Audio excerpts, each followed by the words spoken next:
तो भारत के संविधान के रचयिता बाबा साहब डॉक्टर भीमराव अंबेडकर जी ने कहा, इस देश में वोट के मामले में सब समान होंगे।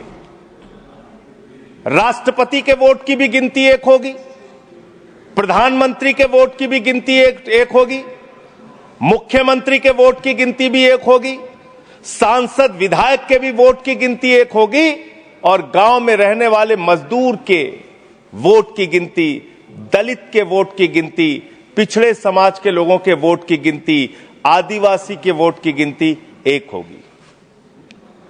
आज एसआईआर के जरिए यह जो चर्चा पूरे देश में खौफ का माहौल बना हुआ है, क्या वास्तव में एसआईआर के जरिए आप मतदाता सूची को साफ करना चाहते हैं या वोटर को ही साफ करना चाहते हैं? आपका मकसद वोटर को साफ करने का है, आपका मकसद वोट चोरी का है, आपका मकसद मतदाताओं की सूची को सही करने का नहीं है।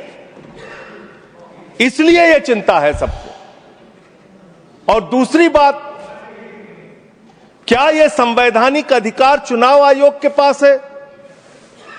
मान्यवर बाबा साहब डॉक्टर भीमराव अंबेडकर जी ने जो देश का संविधान लिखा, हालांकि आपको गांधी से भी समस्या है, अंबेडकर से भी समस्या है, आपकी नेता प्रज्ञा ठाकुर तो राष्ट्रपिता महात्मा गांधी के बारे में अपशब्दों का इस्तेमाल करती हैं।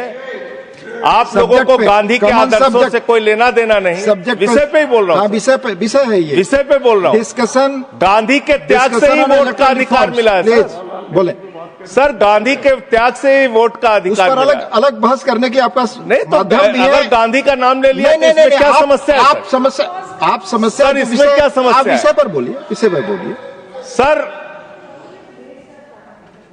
बाबा साहब डॉक्टर भीमराव अंबेडकर जी ने जो संविधान लिखा, उस संविधान की धारा 327 क्या कहती है?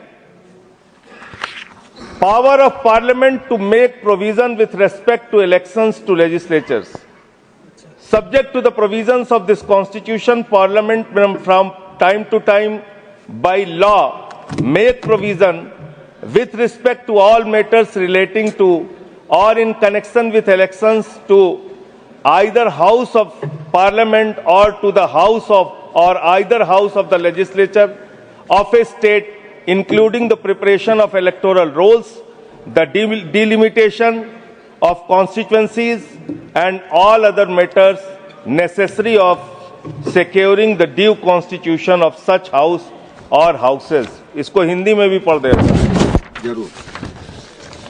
भारत के संविधान की धारा 327 कहती है, इस संविधान के प्रावधानों के अधीन रहते हुए संसद समय समय पर विधि द्वारा संसद के किसी भी सदन या किसी राज्य के विधानमंडल के सदन या किसी सदन के चुनाव से संबंधित सभी मामलों के संबंध में प्रावधान कर सकती है, जिसमें मतदाता सूची तैयार करना, निर्वाचन क्षेत्रों का परिसीमन करना और ऐसे सदन या सदनों के विधिवत गठन को सुनिश्चित करने के लिए आवश्यक अन्य सभी मामले शामिल हैं। यानी कि चुनाव के मतदाता सूची बनाने से लेकर, परिसीमन करने से लेकर, चुनाव संपन्न कराने तक का जो अधिकार चुनाव आयोग को मिलता है, वो धारा 327 के तहत मिलता है, संविधान के तहत मिलता है। उसी के तहत चुनाव आयोग काम करेगा।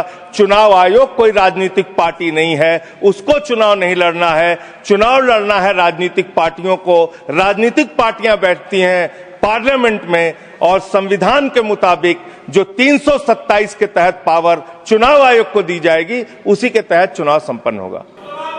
इस संविधान में 121 बार राष्ट्रपति का जिक्र है। इस संविधान में 121 बार राष्ट्रपति महोदय का जिक्र है।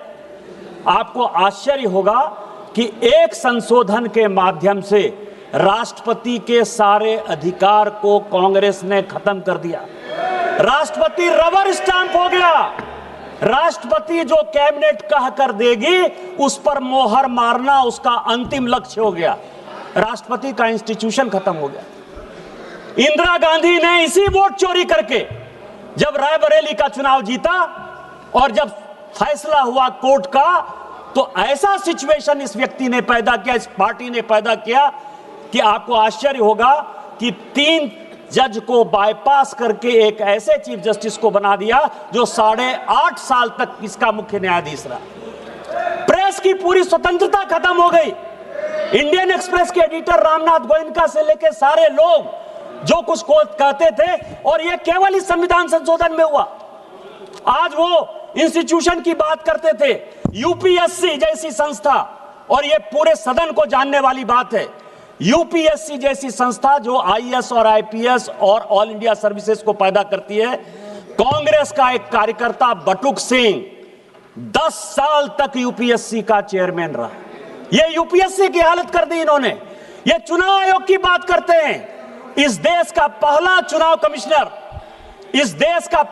चुनाव कमिश्नर सुकुमार सेन, जब वो रिटायर होते हैं तो उसको सूडान का ये राज्यपाल बना देते हैं। वीएस रमा देवी जब रिटायर होती है उसको हिमाचल का गवर्नर बना देते हैं। टीएन शेषन जब रिटायर होते हैं तो उसको अहमदाबाद में भारतीय जनता पार्टी के खिलाफ कैंडिडेट बना देते हैं। और एमएस गिल जब रिटायर होते हैं तो वो इस केंद्र के मंत्री 10 साल तक इसी सदन में रहते हैं। किस चुनाव आयोग की बात करते हो? किस ईमानदारी की बात करते हो? किस पारदर्शिता की बात करते हो? कौन सी कांग्रेस की बात करते हो? सीबीआई की बात कर रहे थे। अश्वनी कुमार जो सोनिया गांधी जी और राहुल गांधी का सिक्योरिटी अफसर था, वो सीबीआई का डायरेक्टर बनाया जाता है। रंजीत सिन्हा जो कांग्रेस के अहमद पटेल के यहां रोज बैठता था और जिसकी डायरी पकड़ाई कि उसने कांग्रेस के कितने नेता कब कहां गए, उसको सीबीआई का डायरेक्टर बना देता। कौन सी बात कर रहे हो यार? सीबीआई का यही हाल, आईबी का यही हाल। एमके नारायण को जो है ढोते रहे, कभी गवर्नर बना दिए, केवल कभी नेशनल सिक्योरिटी एडवाइजर बना दिए। किस तरह की बात करते हो? हाँ, हम आरएसएस के हैं, हम आरएसएस के हैं। मुझे गर्व है कि हम आरएसएस के हैं, और आरएसएस के इसीलिए हैं कि ऋण है शरीरों में, ऋण है शहीदों का, मगर कैसे चुकाएंगे? ऋण है शहीदों का, मगर कैसे चुकाएंगे? लहू की जब तक बूंद है तब तक तिरंगा लहराएंगे। यही आरएसएस का मापदंड है और यही हमारा विषय है। अध्यक्ष महोदय, वोट चोरी और एसआईआर, ये पूरा डॉक्यूमेंट जो है राहुल गांधी के लिए ही लेके आया हूं। ये 1980 का, अध्यक्ष महोदय, ये 1980 का कांग्रेस का, ये क्या करना चाहते हैं ये देश को जानने वाला विषय है सर। और मैं सबसे पहले ये बताऊंगा, ये 1980 का जवाब है पी शिवशंकर का, कांग्रेस के मंत्री थे। इंद्रजीत गुप्ता जो है उन्होंने प्रश्न पूछा, और ये कॉन्स्टिट्यूएंसी वाइज बिहार का ही चुनाव, चूंकि अभी डॉक्टर संजय जायसवाल बोल रहे थे, बिहार के काफी लोग बोले कि एसआईआर के बाद हम बड़े बहुमत से जीत कर आए हैं। आपको आश्चर्य होगा सर कि 324 की विधानसभा थी, 324 की, पूरे लिस्ट के साथ है, मैंने नहीं दिया, वो पी शिवशंकर ने इस फ्लोर पर दिया है। 81 विधानसभा में दोबारा पोल करना पड़ा, काउंटर मांड हुआ था। और इस 81 विधानसभा में यदि आप कहेंगे तो उसका नाम पढ़ दूंगा सर। विश्रामपुर में 50 जगह जो है बैलेट बॉक्स छीन लिए गए रास्ते में आते हुए। पांकी में बूथ नंबर 28 पर जो है सारे छीन लिए गए। रफीगंज में, नोखा में, भभुआ में, दिनारा में, काराकरी में, मसरख में, बख्तियारपुर में, बाढ़ में, 81 जगह पर चुनाव काउंटर मांड हुआ था सर। इसी बैलेट पेपर के कारण schedule caste, schedule tribe, OBC को वोट नहीं देने दिया जा रहा था सर। आज क्या फिर से वही वापस आना चाहते हैं?